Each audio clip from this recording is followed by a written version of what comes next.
Hey everybody, so today I will be doing a review and test ride of the Indian FTR. There will be some segments where I am talking in real time as I ride the bike, and there will be some segments where I'm doing a voiceover, so just keep that in mind.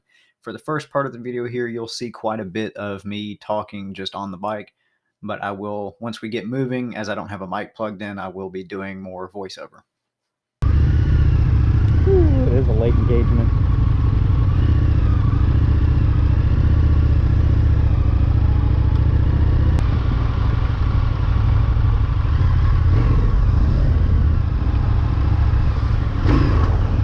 Oh, I got a little backfire.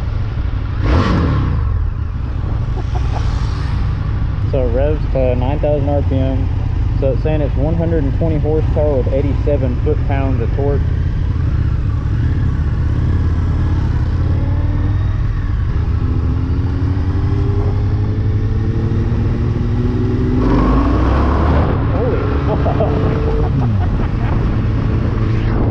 Give it a second to roll on it. Holy shit.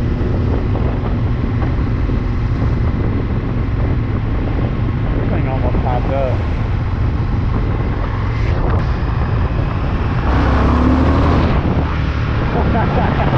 Let's pull it down so we can get on to the main road.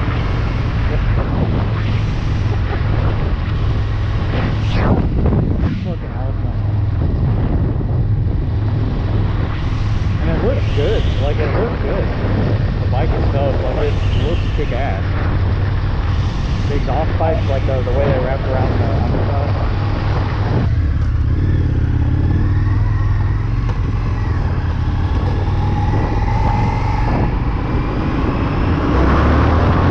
So right off the bat, I do want to say that the FTR is an absolutely beautiful bike.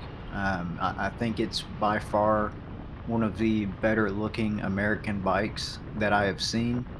It is a 1200, it's liquid cooled. You heard me read out the power figures. It's a very comfortable bike to ride, and it's decently smooth. It is a V-twin, but it's very smooth and it packs one hell of a punch. Obviously 120 horsepower, 87 foot-pounds of torque. It's got enough power and torque to get you wherever you want to go. And I will say that before I get into more about the bike itself, I will say the most enjoyable part of this whole test ride, next to the bike itself, was the experience that we had with Indian. We rode the FTR and we rode the Scouts. Indian did their test rides differently than every other brand that was there. There was Zero, KTM, Yamaha. We test rode bikes from BMW, we test rode bikes from Yamaha, and we test rode bikes from Indian.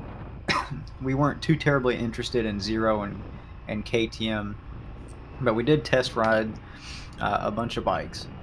Now, I will say that by far Indian was the best test ride experience, and it honestly made me want to buy an Indian, despite the Indian not really typically being my riding style, except for the FTR, of course.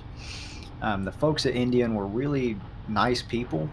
Their test rides, the way that they work is they do all sorts of things where they take a picture of your license, get your signature, all that sort of stuff, take a picture of you, and then you get to go. You like, it was just me and my dad. There was no instructor. There was no, speed limiter on the bikes that I was able to find anyway.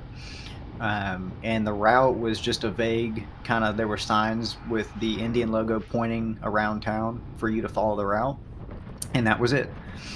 You could ride it. I'm pretty sure they told us as long as we wanted. And it was first come, first serve. You didn't have these dumb appointment times. You didn't have any of that. You walked up, you signed up, you waited in a small line. We really didn't have to wait at all for any of these bikes. And you got to go off and do whatever. With Indian, we were able to actually get a feel for the bikes and what they would do. Of course, staying within our own limits and obeying the law mostly. And I think that's what a test ride should be, is you should actually be able to test the bike. So with that being said, getting back into the actual Indian review portion of this thing, I really didn't have any complaints with this bike. The seating position, now keep in mind I am a smaller person, but the seating position was pretty good. I didn't feel too hunched over. I felt pretty upright, and that's the position I prefer. If you do prefer more of a typical cruiser, forward controls type of position, then I don't think the FTR is going to be for you. But typically, if you're looking for a cruiser, you're going to go with the Scout or the Chieftain or something along those lines. We did ride the Scout, and that will be a separate video. And if you're curious, this was up at Barber's Vintage Festival when we went there, so it has been a little while ago. But it did take me a while to get the video out, but I did want to make sure it was quality. But with that being said, overall, gas mileage on the thing seemed pretty good, seemed pretty consistent around 50. It told you constantly what you were getting, which made it really fun to accelerate and see how low you could get the gas mileage to go. I can't exactly remember how low I got it to go. But for a 1200, 50 miles per gallon is not terrible. Like I said, it's very torquey, very responsive. Um, it felt like it felt super responsive in the corners. Of course, we didn't really drag knee on it or anything like that. They're not our bikes. We don't want to tear them up. But we did get a little bit of cornering in, and they felt really good. In the time that I rode it, it felt like the wind was beating on me a little bit, but with a naked bike, that's what you're going to get. A bike without a fairing, that's going to happen no matter what brand it is. It just depends on how fast you're going. Now, with that being said, I don't really think that's a valid criticism against the bike itself. Just more so the type of bike that it is. Because unless you have a windshield of some sort, or a large quarter fairing or something along those lines, you're going to get a lot of wind, no matter what kind of bike you're on, no matter what brand. But overall, the Indian was a very enjoyable experience. The FTR is an absolutely beautiful bike, and that carbon edition is probably one of the best. I would say one of the best looking bikes I have seen. I don't like a lot of newer bikes, but the FTR just looks amazing. They did it right, in my opinion. Um, Typically, the things that I'm not a huge fan of are the amount of electronics that they put on bikes. And I'm aware I sound like an old man saying this, but I think, with a lot of bikes, I could see with the FTR because it's a pretty powerful bike. You know, I think you should be able to control the FTR if you're going to buy one. It's definitely not a beginner bike, but I could see in rain why you would want traction control or something like that.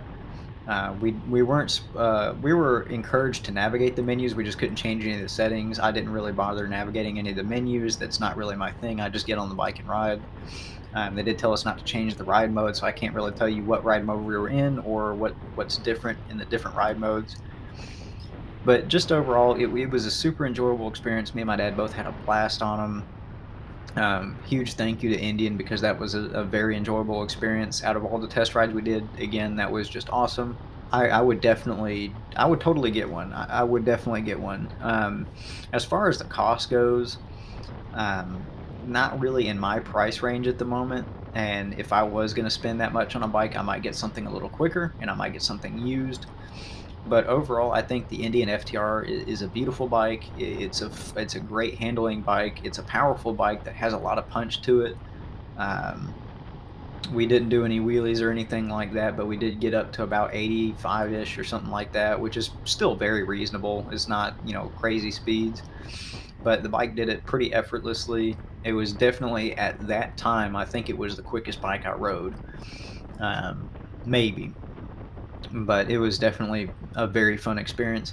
And if you're in the market for an American-made naked bike, I would say that the Indian FTR should be your bike. So yeah, if you'd like to see other videos of the Indian Scout Bobber, BMW R9T, and another surprise bike that I actually just bought for myself, review on that, and probably a review on the 250L at some point, be sure to stick around and hit that subscribe button. I do love doing bike reviews. I don't get the chance to test ride as much as I would like. But with that being said, thank you all so much for watching. Please hit that subscribe button and check out my other videos if you think this was interesting. And you have a good one.